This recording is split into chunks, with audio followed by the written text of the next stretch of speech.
তুমি জীবনেও ঠকবে না। আল্লাহকে সিজদা দিয়ে কেউ কোনোদিনও ঠকে না। আল্লাহকে ভালোবেসে কেউ কোনোদিন ঠকে না। রাসূলকে অনুসরণ করে কেউ কোনোদিন ঠকতে পারে না। তুমি শুধু দুনিয়ার মানুষের কাছ থেকে আশাটা ছেড়ে দাও। আল্লাহ চাচ্ছেন তুমি আল্লাহর উপর ডিপেন্ড করো। যেদিন থেকে তুমি আল্লাহর উপর নির্ভর করতে শুরু করবে, সেদিন থেকে তুমি তোমার উন্নতি, তোমার আত্মতৃপ্তিটা তুমি বুঝতে পারবে। এই জন্য নিজেকে পরিবর্তনের সিদ্ধান্ত নাও।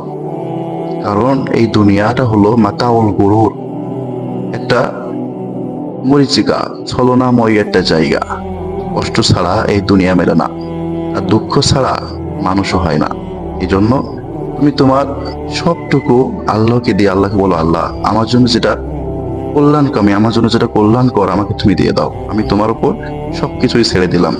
এই সব কিছু যদি আল্লাহর উপরেই দিয়ে দিতে পারো, আল্লাহ রাব্বুল আলামিন অবশ্যই তোমার জন্য কল্যাণকামী হবেন। তিনি কখনোই তোমাকে ঠকাবেন না, ইনশাআল্লাহ।